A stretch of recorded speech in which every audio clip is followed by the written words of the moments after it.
Three, two, one. Greetings, brothers of the massive and progressive 12th District. My name is Chuck Clemons. I have the privilege to serve you as your 12th District chaplain. And across Omega, we've been blessed to have brothers who've have done quite some phenomenal things in their life and in their service in Omega, and who are our friends and our brothers. And it's my privilege today to share one of such brothers with us, Brother Nate Rivers, our Alaska State Rep. And so he's going to come forward now, tell us his name and also his life story. So, Brother Rivers, so good to see you, my brother. Look forward to hearing from you. Tell us a bit about yourself. Well, first of all, thanks very much, Brother Clemens, our beloved chaplain of the 12th District, for allowing me this opportunity to share with you.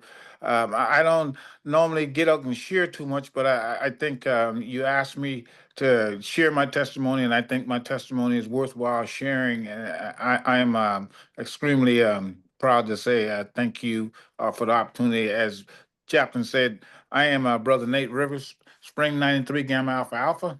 Uh, Too cold for lukewarm enthusiasm out of Alaska, Anchorage, Alaska. And I'm going to tell you a little bit about me, and I'm going to try to bring you from way back because I think it's important and imperative that you know where I came from to Mm-hmm. understand where I'm at right now. Mm-hmm. I'm from a family of nine other kids. I was the middle kid, the fourth boy. His four brothers and five sisters, and like unknown to a lot of people, I was a premature baby. Oh wow. I was a 6 month baby. And I know when you see me now, you probably think that's You wouldn't know it. amazing. Mm-hmm. And I went on to high school and graduated from high school from a place called Wardenmalaw Island. It is an island off the coast of Charleston, South Carolina. People are very familiar with Charleston, South Carolina, but you have to go a little further behind, like some people would say, God backs to find Watermelon Island. But Mm-hmm. that's where I grew up, and that's where every discipline about me came from. And Mm. some of that discipline, about myself, started way back then because my mom always told me, I've been blessed. Mm-hmm. I been blessed by so many old people because as I grew up, Mm-hmm. it was tough. I got to be brutally honest with you. It was tough because Mm-hmm. my dad was the only one working, and everybody else, my mom Mm-hmm. was trying to keep the nine kids in line, going to Mm-hmm. school, closing and stuff like that. And we never went to bed hungry. We always had clean clothes on, but we weren't looked upon favorably in the community in terms of Mm-hmm. uh, us even being successful. Put it like that. Mm. Okay. Um, two, I mean, my family is predominantly military family. My dad pretty much served his lifetime in the military. Two Mm. brothers served, retired from the Navy, and two sisters retired from the Navy. Wow. Obviously, so that's hence we're a military family, if you want to call it that. But Mm-hmm. that's obviously most people are familiar with. My beginnings in terms of athletic career, Mm-hmm. and I later joined the military, but.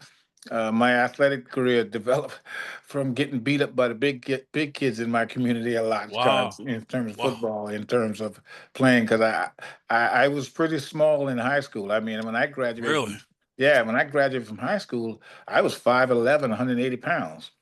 Mm. and Can't imagine it. My and that goodness. yeah, and that was my freshman year in college. That's what my numbers were. By the time I became a sophomore in college, I was 6'3", 215. Mm. So everything was late about me, and sometime now I still see everything is late about me. That's what come God pretty much have when He comes to me, He has to tell me, "Be patient, my son. Wait, be quiet, Mm. sit still." So I am Mm. very familiar with being patient, sitting still, and waiting, because I Mm. know tomorrow will come, and I know the only easy day was yesterday. So I know those Mm. things. Yeah. Yeah. So in my life, in terms of joining and getting a chance to play NFL football and college football, at one point in time in my junior year, my junior year in college, lots of people don't know, but theoretically, I was Black College Player of the Year. My Wow. name don't get called a lot, but I was Black College Football Player of the Year. Mm. Most people don't know I ran track. I was an All-American in track. I was a sprinter, big guy, but I Wow. was a sprinter. Wow. But lots of those things are, led me to where I am at today. And lo and behold, God blessed me enough to be able to see the light of, for at least a few years in the NFL. And I got drafted and I played with the New York Giants for a few years. Mm-hmm. Mm-hmm. Got drafted by the Eagles, but I played with the Giants because that's where I got traded to later on, and spent pretty much 2 years and a half with the Giants. Mm. And so I got a chance to see the other side of the mountain, if you would. Mm. You know, Wow. um, the same old prevalent that still hinges, even though it's a little, the light have opened up for a lot of black quarterback because I was a quarterback in college. I never played any Wow. other position but quarterback. I was a quarterback in high school. I was a quarterback in college. Wow. Lots of things when we see Lamar Jackson. If you want to know who Nate Rivers is, when you watch Lamar Jackson, that's who I Mm. was. That's who I was Okay. way back in the days. Wow. Wow. I mean, I am talking when I back in the days. We're talking about 1979. I was running Mm. 4.340 then. You My know, goodness. Wow. at Wow. 225. And I mean from the quarterback position. Mm. Quick question about Rivers, and please, as you continue Yeah. to share your story, what year was the photo that's behind you? I'm sure brothers would That's want to know. And That yeah, that's me at South Carolina State in my junior year as quarterback. And that was 1978. Uh, 1978. Yes, Amazing. 1978. Right there in that photo.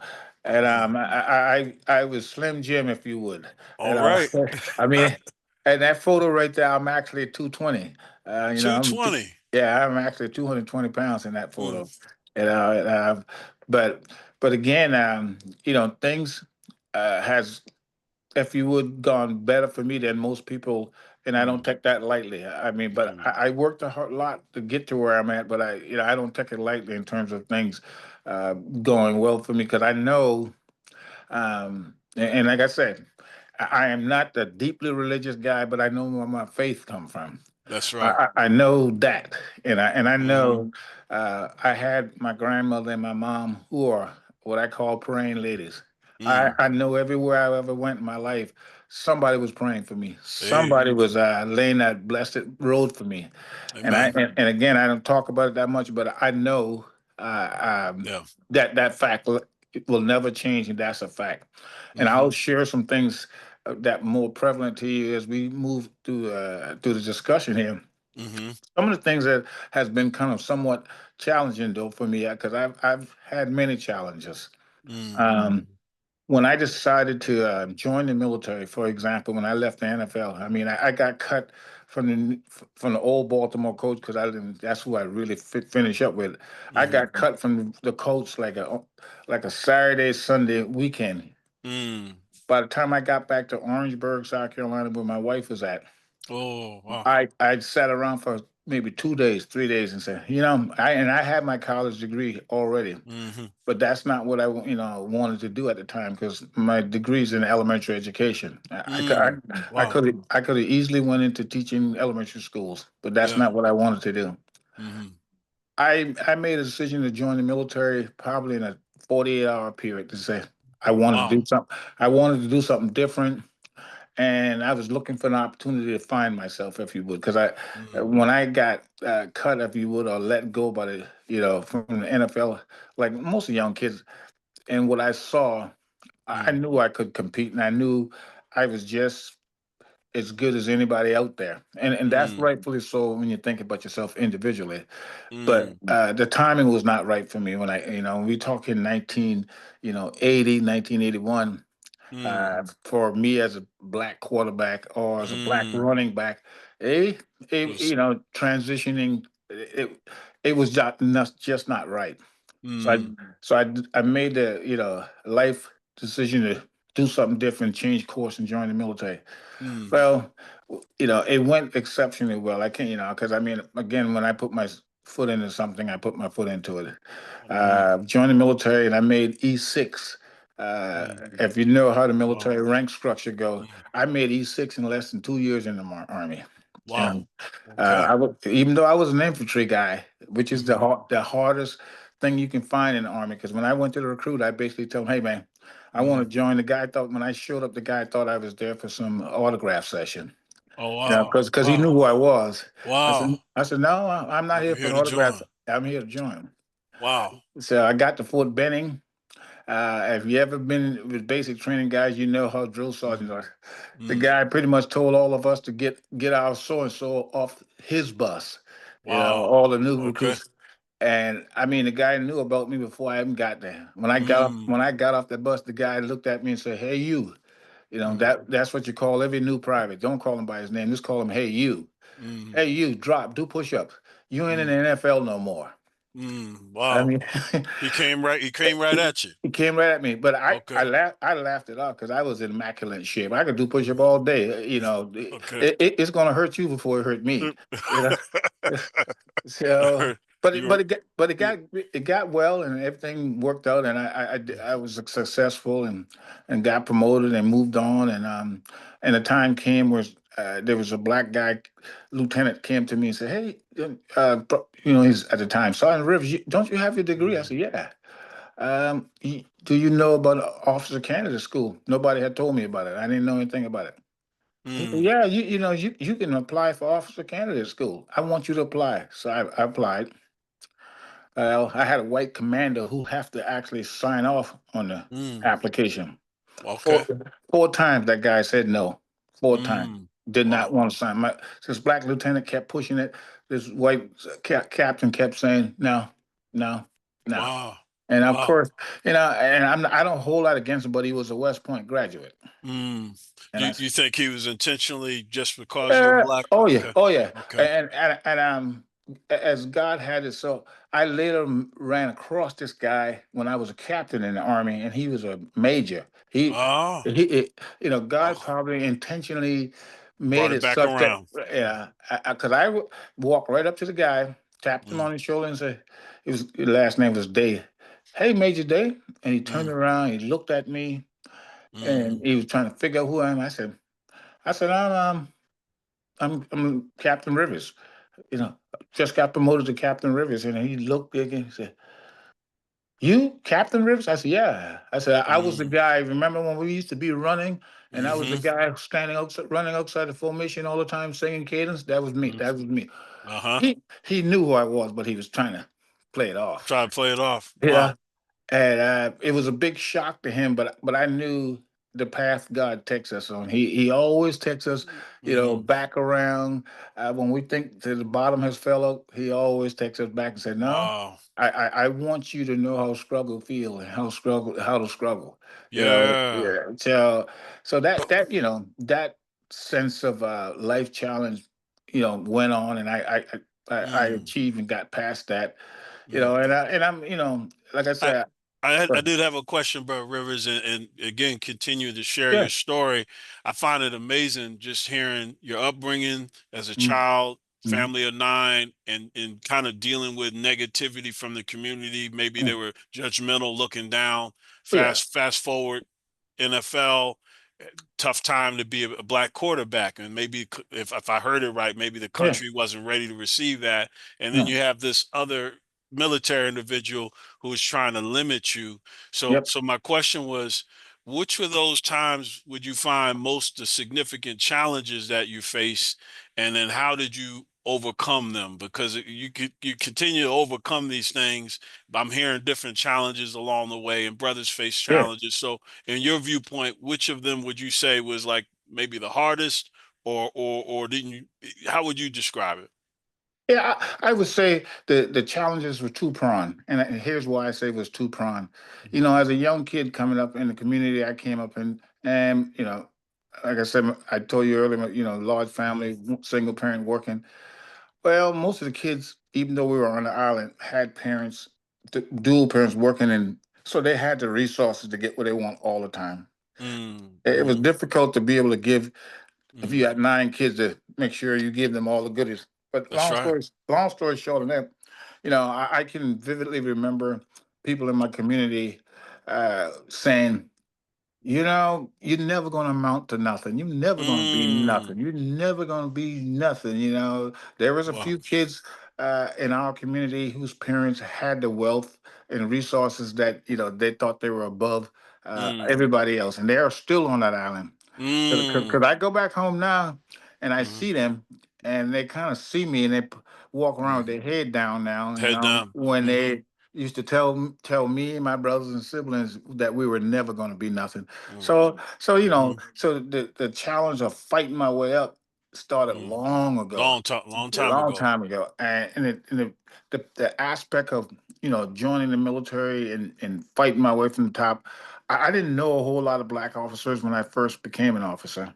Mm. Um, I didn't really understand the structure in terms of uh, black officer versus NCO. All Mhm. I knew I was doing well, and I knew this trying to become an officer was not an easy challenge. I didn't look at it from standpoint of a challenge. I look at it as a Mhm. standpoint of just another stepping stone for me because Yeah. my entire life was built around Mhm. challenge. So Mhm. I'm probably the wrong guy to Mhm. threaten if you wouldn't say, Yeah. "Oh, you can't do it." You know, That's right. just because I don't say nothing, and you look me now and tell me I can't do it. Okay, Oh yeah. I likelihood I'm going to take that silently to myself and say, okay, if it's been done before, you know, Mm. uh, I, I'm I'm going gonna to, I'm I gonna can do it. do it. Yeah, because I mean, that's the way I face everything in Mm. life in terms of accomplishment. I'm not being braggadocious or nothing like that in terms Mhm. of my success, because I know where my success came from. I don't. Yeah. Everything I've achieved in my life has been attributed to somebody helping me, either Mm. verbally, silently, or quietly. Because we take so much for granted that all the blessing that you receive, there's Mm. somebody in the background that you never see, you never hear, Praying. who's Mm. saying, "Hey, man, Lord, please make sure Chuck get here. Lord, me, please make sure Nate get Say here." it. That's right, brother. We That's right. don't, but we never see it, and we don't know about it, so we assume it's Mm. all me. And Mm-mm. I've learned over the life it's not all me, man. My And brother. you know, and I, I tell, go ahead. I'm sorry. oh no, sorry. I'm amening you because what you're saying is so true, and on several levels. One, we never forget where we come from. That Mhm, the people that love us. You mentioned your mom, grandmom. I got aunts, uncles, people calling out to Jesus daily mhm. for Charles Lee. That's me. Yeah.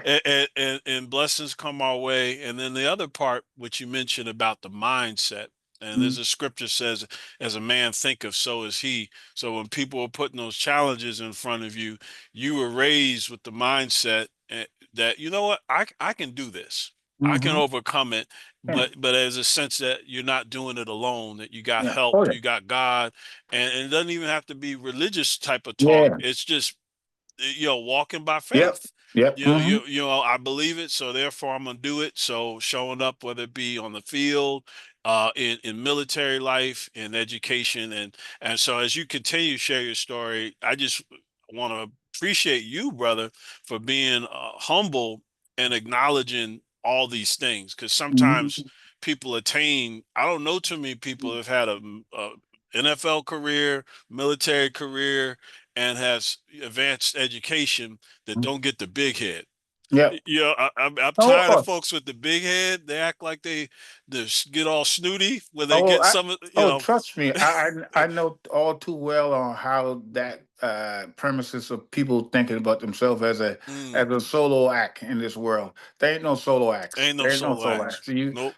Again, as I stated earlier, Mm, there are so many significant things that happen in your life that you never even seen it coming. You don't even know where it came from. But hmm all you know is it happens. Like That's right. we Thank you, were. God. I think we were talking recently in one of the studies in terms of brothers saying and talking about when things happen just miraculously. You might as small as the key sitting on the hmm table, and you hmm running around can't Trying find to the fill. key. Hmm Find the key, and the key is right there.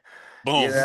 And hmm you never question one time to say, well, what led me to actually look on that table? Because I hmm done walked past that table 6 times, seven hmm times, and I did not see that key. hmm And it's the silent act of God got you no matter what time of the day it is, when the day is, and what. They hmm tap you on your shoulder. Keys right hmm there, buddy. You know. Yeah. Or you can be driving down the highway, and sometimes you don't see guys coming up in your right and your hmm rear on the side of you, God tap you on the shoulder, look to the right. Look to the You know, right. you know, you know. but I will share a story with you in regards to my faith. Mm, But before I share that story, I wanted to kind of point out something because I've had the opportunity, to be involved in combat in more than one occasion. Even as a mm, civilian, I deployed back as a civilian too. But mm, in my role, in my uniform role, I had two incidents while I was on active duty where I was shot down in a helicopter, mm, and I was, blown up with by a suicide bombing attack. And mm, I shared a story from the helicopter perspective when I got shot down in a mm, helicopter because it has so much internal meaning to me in terms of what happened that day mm, and what happened in such a brief time, probably 2 minutes or mm, less. And this is the time it took from time the helicopter was hit till the time the helicopter hit the ground. And in mm. between, there was nothing but God vision in between. And I'll share Wow. that with you as well. Please. Um, it was just a normal day. We were going to another combat area to do some inspection and stuff, in Afghanistan.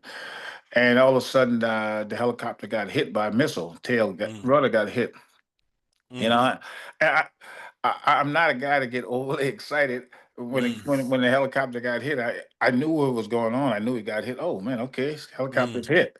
Wow. But I knew too possibility of what may happen in terms of life and death, if you Mm, will.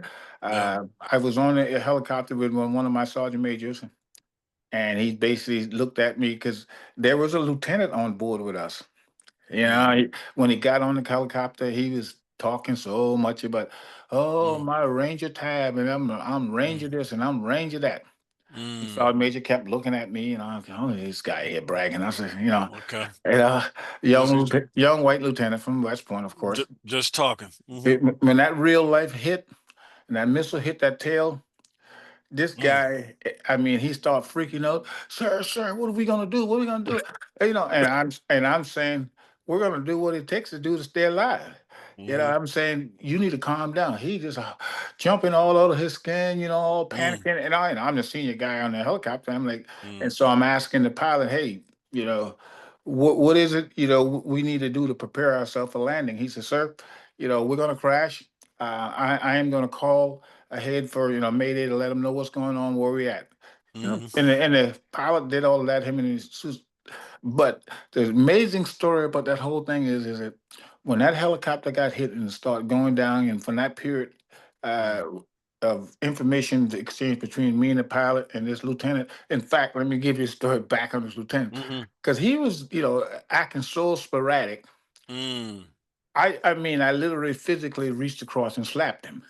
You mm. know, you know, and, You had to knock some sense no, into him, yeah, brother. and my sergeant major, I share this with you, but my sergeant major looked at me and said, and he pulled up this 9 millimeter and said, "Sir, do you want to do this, or you want me to do this?" Because we were Mm, getting ready to drop in the middle of about 40 enemy that was sitting there waiting till a mm. helicopter to come. So we were There's not in no a playing position around. where, yeah, we were not in a position where we had to be worrying about him dragging him through or stuff. We Mm. we just didn't Babysitting have the him. luxury of it. Hmm. So, and I told Sergeant Major no, because Sergeant Major actually pulled out his 9 millimeter and pulled the trigger back and said, "Hey, sir, what do you want me to do? 'Cause now the clock is clicking here. We ain't got a whole lot Mm. of time." Like not a lot of I time. I just Sergeant Major, I got this. That's when I haul off and slap this guy Mm, and say, "Lieutenant, wake up! Hey, man, get your bearings about you. Look here. This is what we're gonna do when we hit the ground. We're gonna get run off to the left and to the right." hmm. So, but after that moment, it's probably about 45 seconds left in that Mm, 2 minutes to take that helicopter. Chaplain, I would tell mm, you, man, it was, have you ever opened up a book and you mm. flip the pages and you just see the book, all the pages just pass you, All, and it looked like you've seen everything in the book? all at Well, once. in that Mm, 45 seconds, it's like as if I open up the book and mm, I could remember all the way back in elementary school things that I did mm, good, bad, people I got in fight mm. with, and Everything. people, everything. I mean, to the point Hmm. that I was going. This thing's going down. I wasn't thinking about nothing but, man, I didn't tell my wife I love her this morning. I didn't call my Mm, wife, my kids. I didn't get a chance to mm, speak to him. My mom, nobody. And one of the things that made me laugh. It was Mm. just one kid. We were in elementary school together. That Mm-hmm. guy, that guy was much bigger than I was. He used to beat my butt every day. All right. And I used to always say, man, I can't wait to go back home since I got a little bit of size and find him. Look for 'em. 'Cause I'm fine. I need to find him and get some retribution or something. All right. But it's a joke now. But the point is In that my moment. whole life kind of came before me the things in terms of shoulda, woulda, coulda, and at that moment I say, well, if God is showing me all these things, He's showing me these things to say, hey, this may be the last time you see it. Mm. Helicopter hit the ground. Mm. Pilot had already called for backup reinforcement. We got off the helicopter. One of the pilots was injured, so I had to go back and grab him, get him off.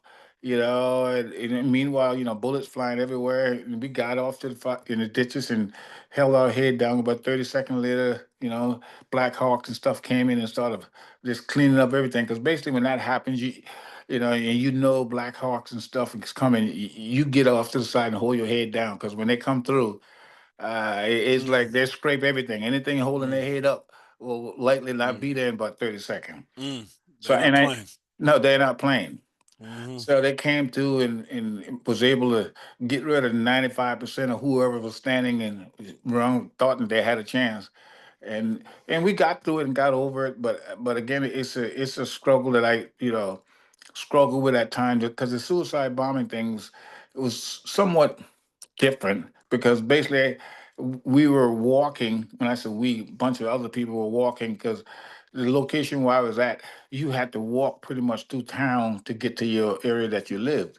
Mm. And we used to walk right past this one church that Mm. military soldiers used to go to, every other evening or something for some type of service or something, a prayer meeting or something like that, religious things. And I would walk, like everybody else, didn't paying attention, walking past the church, going because I Wow. had to walk past this church area to get to where I Mm-hmm. lived at. Mm-hmm. On this particular day, more so training kicked in. Mm. One person ran past me, and it didn't look right. They had a backpack on, and I was kind of trained to kind of identify certain things. Mm. And I could see there was a string hanging out the back, and then he had something in his hand. Basically, when he get to wherever, Boy. all he got to do is pull it, Oh, and it'll pull the go. trigger. Wow. Yeah. Now my instinct told me that was danger. So my instincts to pull my weapon out. I pull my weapon out, and yep, I don't brag about it, and I don't take it lightly. Mm-hmm. Yep, it's his life or my life at that point, So you and did and you I, did your duty. I did what I was trained to do, That's basically. right. That's right. So I pulled my weapon out, boom, hit him in the back of the head. He fell, nothing happened. Lo and Mm. behold, 5, 10 seconds later, another one ran past me. Yeah, Wow. yeah, Wow. and at that point in time, I am still in an emotional state from firing my weapon, hitting Yeah. somebody. Yeah. Yeah. And and just other one ran past me. I didn't think a second to say, oh, maybe no. I knew what that second person was, even though I didn't see the deck card or nothing like that. Mm. I pulled my weapon out again, fire, boom, and by the time that bullet hit her, that person had a chance to pull the card. Boom, everything Mm. blew up. Everything blew up. I was probably 100, no, probably 50, 75 meters away from the impact area. Mm. Boom, last thing I remember, flipping up in the air, man, Wow. hitting the ground. Probably when I woke up, it was, people standing over me, hey, sir, you all right? You all right? I'm bleeding from the nose and the Wow. scrapnel in my, chest and back, adrenaline is flowing so heavy, you think everything is okay. Yeah, man, I'm Mm. okay. But technically it was not, Mm. even if it was not just from the mental state, I was not you know. But got past that. But I knew from those two incidents that I, like I said earlier, I don't take nothing for granted because there is some Mm. silent forces that stand behind me. Mm. Uh, and I told you earlier about my Mm. grandmother used to say I was blessed. Well, Mm. I believe Yeah. that. I believe that story now because I used to do a lot of ancillary stuff for older people in the community. Oh, Mm. that was me. I mean, there was this one old lady who lived down the street from us, and I used to go there all just about every other day. But if I came from school late, I would go by and check on Miss Feeney. That's her name, Miss Feeney. Miss Finney. And she stayed in the house by herself. And she was probably 75 or 80 years old, barely could move. But Mm. I got to the point where I was kind of, uh, you know, I don't know what the relationship was, but I knew it was the right thing, and I would go by there and check on Miss Feeney. And it didn't matter if I got back from football practice at 7:30, 8 o'clock. I'm going to knock on the door. Hey, Miss Feeney, you okay? Everything okay? Mm-hmm. And whatever she needed. Hey, I need you to go down to the store before it closes and get me this, or I need some wood. Because it's gonna be cold tonight, and put something. And little stuff.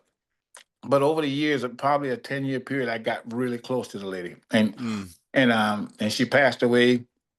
It was kind of hurtful for me because she became really close part Mm. of me. And my Yeah. mom, when she passed away, and to this day, until my mom passed away, my mom would always say, "Man, Miss Feeney left you a blessing. Yeah. Yeah, she put her blessing upon you before she left this earth." That's right. And I don't care what nobody said. Any good thing that happened, positive thing, because I've been in some predicament where I said, "Well, it's not gonna happen for me." And I don't care whether it was just man-made thing like promotion or something to that effect. I've been in places where I pretty much doubt myself versus Mm. having the faith to say it will be okay. Hold your head up, and Mm. this too shall pass. Yeah. And more so than anything else, it occurred. This too shall pass in terms of, good thing, positive thing, godly thing happened. Because Chuck, where my home was 50 feet away from the church. That's Mm. my mom, our house. I mean, so on Sunday morning, if you didn't go to church and you woke up, you could Mm. hear the, You the can hear it. rumbling in the church. You can So hear the service right yeah, there. right there. Mm. I mean, when they start, where I'm from, gospel. Uh, Mm. Rhythm is probably different. If you've been in the South, there Oh are yeah. several different. Where Mm. I'm from, they Mm. had that quick beat, man. Pop, pop, pop, Mm. pop, pop, pop. Mm-hmm. I mean, it almost like a juke joint is going so fast. Oh But yeah. My yeah, people from Albany, Georgia, down yeah, there, yeah, and they know how to clap in the yeah, service with that's right. tambourine So as well. there you go. So you heard that when you woke Mm. up in the morning. Mm-hmm. And so my spirit in terms of low key Christianity, came a bit from, you know, learning that kind of stuff. Even in the military, if you know Mm. anything about how the military works in terms of when Mm. you're in a combat zone, Mm. nobody believes in God until they know they need God. Until you need it. You know, 'Cause I mean, That's right. it's a miracle when you go to church in the combat zone. Mm. Hey, it don't care if it's a tent made for 20 people in the combat zone, and they say they got religious service at this time. Well, Everybody there. 100 people up in there trying to, man, this might be my last opportunity.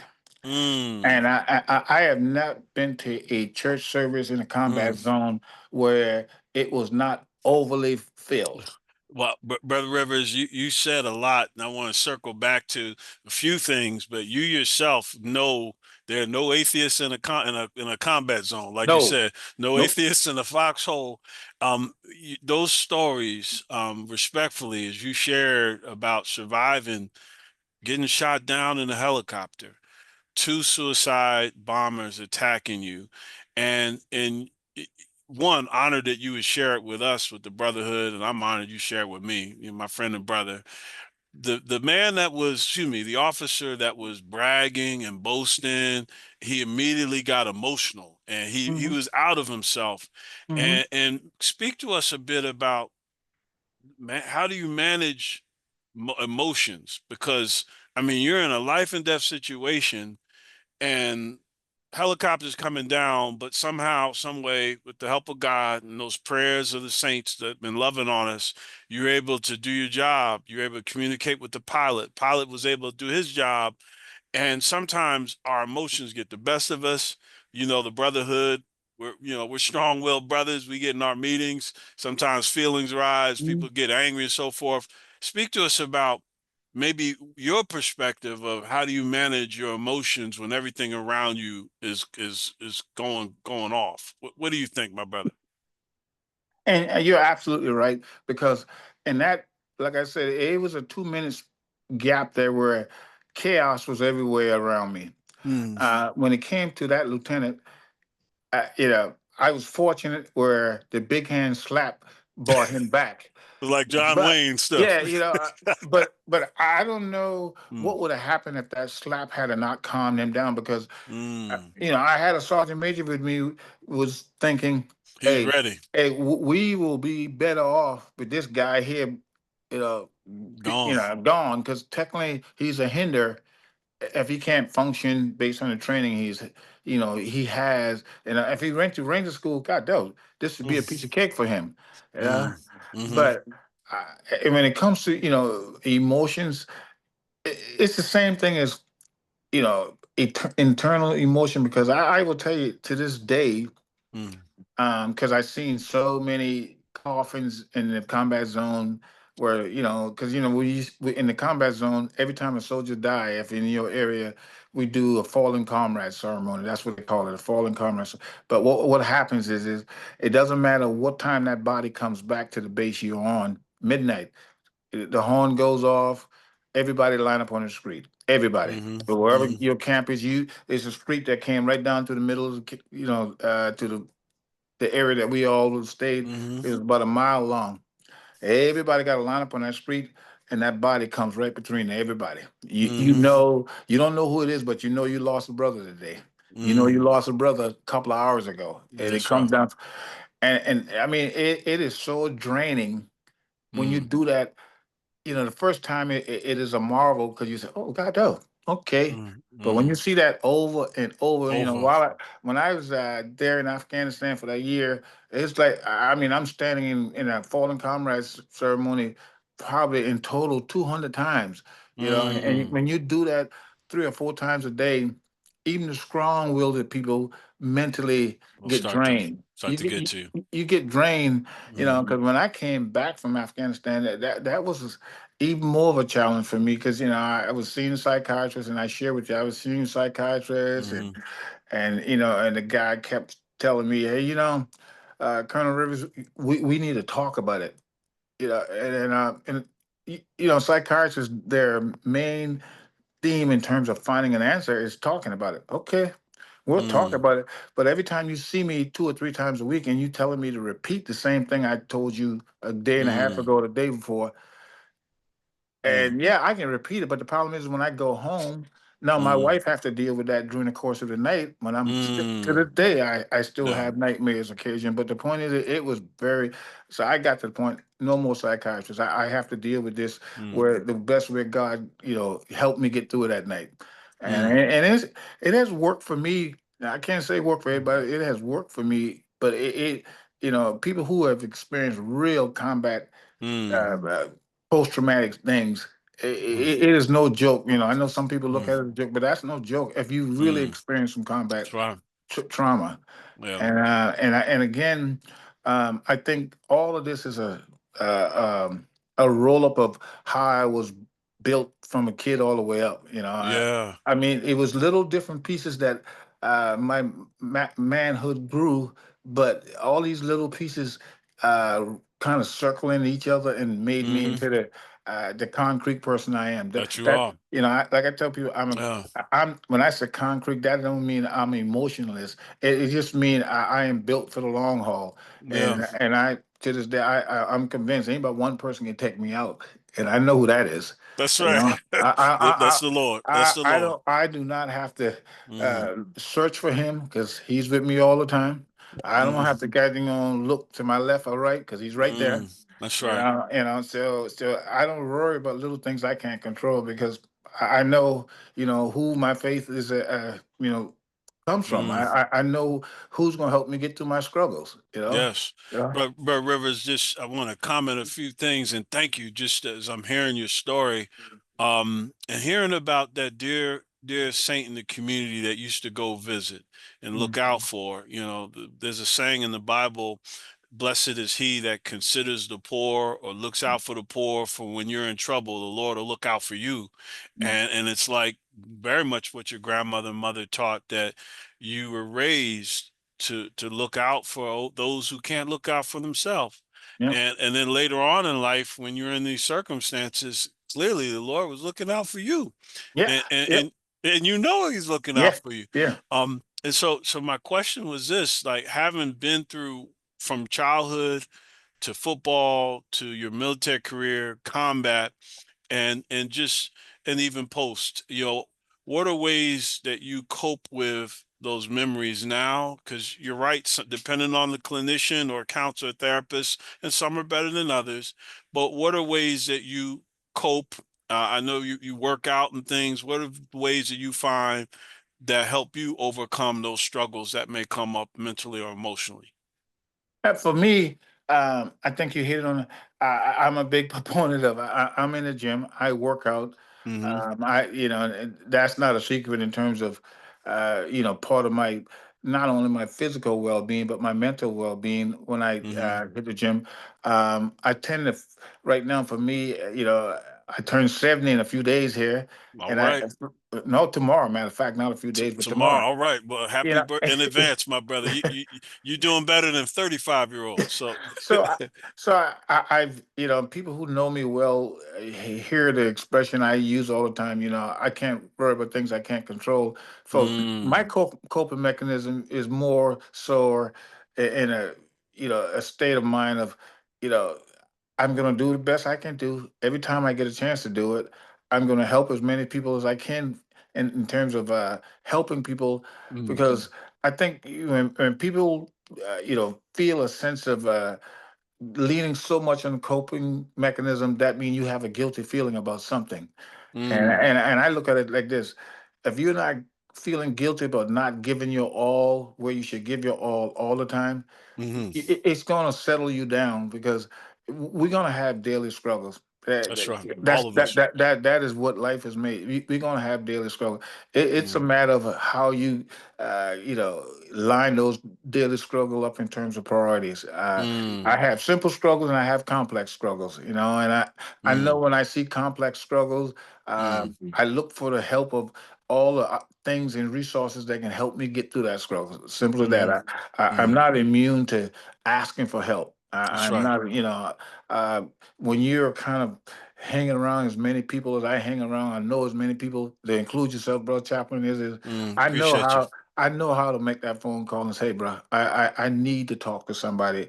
Mm, In fact, I just need your comfort of prayer. amen. I need that, You got it. just say, hey, that will be the thing that get me to tomorrow, because Mm, all I'm concerned about is I get to tomorrow. Because like I said, the only easy day was yesterday. If I can get past it, yesterday, mm, I'm okay till the next day. mm. This thing about looking 40 years ahead of me, I don't do that. I'm just One trying to get one day at a time, man. one day at a time. You Yeah. know, you know. But Brother Rivers, as you're sharing this, and I have another question coming up. Brothers know this, that you from time to time will send out motivational texts Mm, with different mm, inspiring quotes, mm, and even as you're being really honest and vulnerable, that you may seek out encouragement, support from the brotherhood, but you also provide that for many of us. I know I've been yeah. inspired by Mm, your story. So there's a sense that the Bible says iron sharpens iron, so mhm, another man helps another man, mm, and that sense of mutual uplift. yeah. And you were raised in that, your parents raised you in that, and I also heard mindset. And for the Mm, brothers and or family watching this video, as a man thinketh, so is he. So if you have a mindset that we will overcome, we will do better, we will take it one day at a time, that's mm. a key of overcoming a negative mindset, like the man who was on that helicopter who went Yeah, from yeah. bragging to all of a sudden he's panicking, he can't do anything. So all that to say is kudos to the example you're giving to us, and also a growth mindset too. So I did have some follow-up questions, but any other thoughts even as we move towards our final question for our time?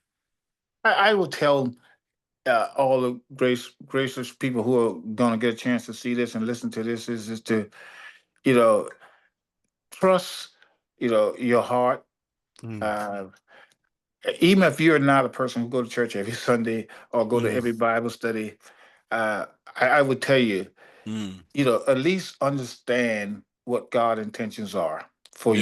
you or for mankind. Period. You spoke briefly in regards to me. I sent out the iron sharpen iron pretty much weekly. Mm-hmm. And sometimes people say, "Well, where you get all that stuff?" I you know the stuff that I put in there comes from all the different things I might experience during the course of a week. Mm, Yep, certain things I will open up the Bible myself and say, okay, let me see how this relate to that. mm, mm-hmm. And then if I put for example, when I put a quote in there, I am. I guess I'm not the religious scholar, so That's okay. I may be wrong sometimes, That's all right. but that's the meaning as I see the perception of the meaning.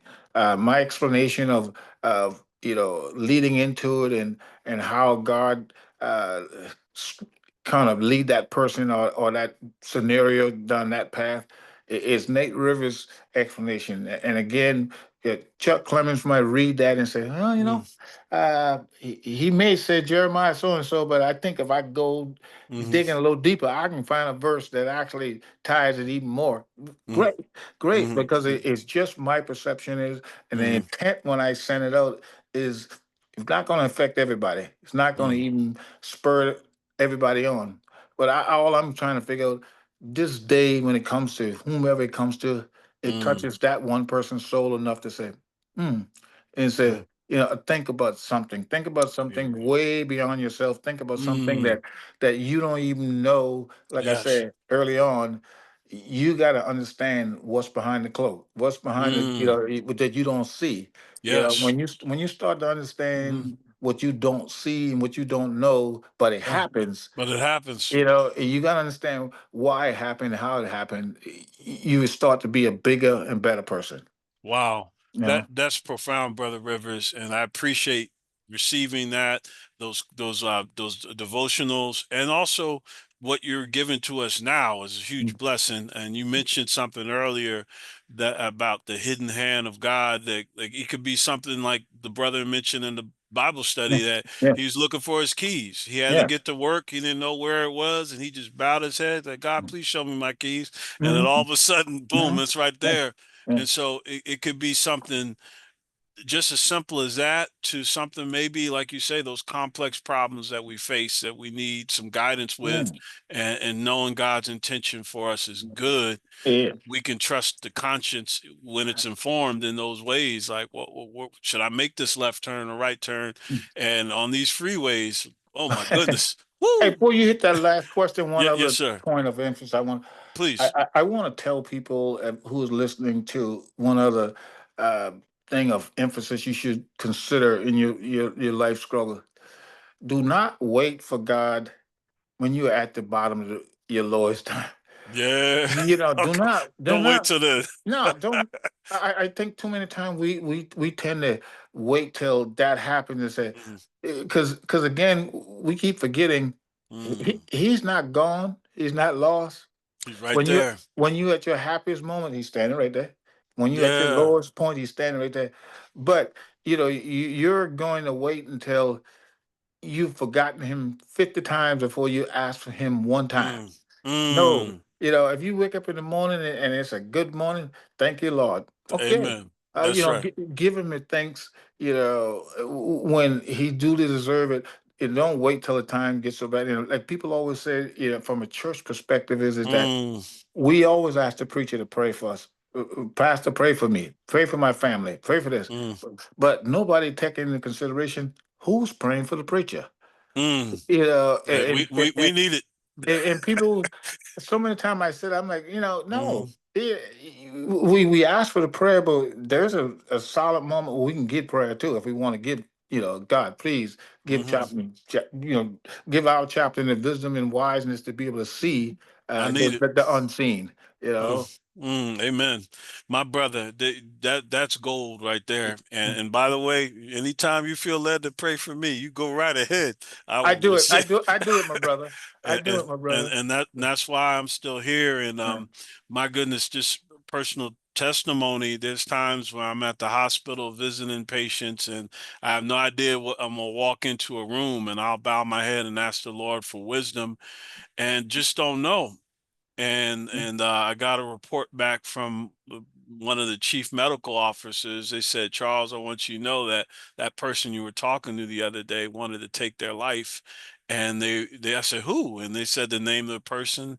And we were just sitting laughing, having a conversation. And I think we were talking about Chappelle's show, something silly, and just Mm. having a belly laugh. And I had no idea after I left that room that that was a decision point that he wanted to live longer because he was encouraged. And it's not about Charles. Yep, yep. Hmm. God gave what that man needed right in that moment. Exactly. And you don't we don't know We don't know. when we give somebody what they need the most. We just Yeah. don't know. But I think it's incumbent upon us to Mhm. give it when we feel the spirit of giving. You know? Hey, wow. Yeah. My brother, my question was, what was your thoughts about Christian manhood? And I know you've been sharing it really all Mhm. along the way. If you wanted to share a bit further and any other insight that you want to share, because Mm. we've been blessed to hear I've been blessed to hear your Yeah. story. And yeah, any other thoughts on Yeah. Christian manhood? Go right ahead, I brother. I think because so many people have so many different definition of Christian manhood. My definition of Christian manhood, you got to live a life of believing that there's a Christ, there's a Mm, Lord. Uh, Again, Christian manhood mean to me from a standpoint of it doesn't matter if I don't go to church one Sunday. mhm, It means to me that I got to know and I got to understand that there's a living God, and I got to mhm, understand what His words means to me. Because mhm, again, well, I keep saying me, but mhm, it means the same. What it means to mhm. me, it means the same That's to Chuck that's as right. well. It's You personal. you you might exactly. It's personal. It's You personal know, relationship. I do feel from a standpoint of having seen a lot of my 70 years on this earth that have we tend to take it for granted in terms of what a Christian manhood mean to you and what it Mhm, does mean to you until again it goes back to that old presumptuous thought of mhm, I only need Christian or Christianity when I need it. No, mm. No. from a standpoint of just man in the category of man, I am often struggling with that part, Brother Chaplain, Mm, mm, because I work with kids a lot, and mhm, mm, I'm continuing to do all the volunteer stuff that Miss I did for Miss Feeney years ago. That I mm. run the food bank every Friday. That's right. I do Alaska. yeah, I do a boys mentorship program. At one of the high school, I was, the principal gave me the program and say, "Hey, Nate, if you want to do it, there's no money involved, nothing involved. I'll set up a venue for you to do it at my school." But the point is that is what I see in my Christian manhood in terms of me Mhm, giving back the blessing in my own solemn way mm, in terms mm, of hopefully I am finding that one pearl in that whole group there. It may not mhm. affect every kid. When I'm handing out the food, I'm hoping that that one meal gets somebody to tomorrow. That's right. That I'm handing to him. So those are the things that I see from a standpoint of Christian manhood. Because I think sometimes people read Christian manhood and say, "Well, it means me going to church every Sunday." No, no, Mm, it, it that's it right. means it means in my view how you run your life, how you run your life from a standpoint of how God wants you to run your life, helping somebody help themselves. Hey, I agree. Amen. I fully agree, Brother Rivers. And just to hear what you shared, and even sharing about Gamma Alpha Alpha and the Mm. brothers who y'all know up in Alaska, Anchorage, Alaska, you have a food pantry program that's feeding the Yeah. folks regularly. You're giving Mm. out what they need. And we were blessed to visit up there for one of our council meetings, district conferences. And when the winter hits there, it hits something kind of Oh yeah. serious. Oh yeah. Yeah. It's life threatening, It, and it, then it is. I mean, that whole time, I mean, we're at risk. 'Cause I mean, the whole time during COVID, we never missed a Friday. We were mm, standing out there, COVID, taking people's life left and right. I had no fear because I'm like, hey, my hand, my life is in somebody else bigger than you that's hand, right. So the whole time through COVID, we never missed a Friday. Never missed Mm, a Friday. And you're right. If you've been in Alaska, you stand outside when mm, it's like minus 15 or minus 20 for a few minutes, it's a little bit unnatural. Well, we're out mm, there for 2 and 3 hours, mm, and that's right. again, I mean, when I get home, I am thawing, if you would, almost, man. You Hmm. know. Wow. But a great work that you're doing, and that just hearing your life story from helping out, God rest her soul, Miss Feeney in the Mm, neighborhood, yeah. to feeding those folks up at Gamma Alpha Alpha in Alaska, and just some thoughts I'll share, and then maybe hear some more back with you before we wrap up. Mm, Sometimes people confuse the church building with being a Christian, yep. that if we just go to this building every week, Yep. and Jesus said, it's more blessed to give than to receive. Mm, And that mindset of let's say positively, that relationship and that belief shows up with how you treat people. mm, That's what the great commandments: to love the Lord with all your heart, soul, mind, and strength, and love your neighbor. yeah. And unfortunately, and this is a whole other conversation, people see Christianity as something for power and wealth and Yep. self-aggrandizement, as opposed to, I've been blessed, but my brother, he don't got no food. How Yeah. can I help him or Mm, her or yep. these kids out here who need some help? We doing good over here, but Mm, they across the street are struggling, and yep. God's going to hold me accountable if I'm holding back these things and not helping somebody else. But my brother, you have shared so many valuable life lessons, and also the practical aspect of faith. Like real faith shows up with doing good for people. Yeah. My goodness. Any concluding thoughts, my brother? And you have shared some really powerful lessons along the way.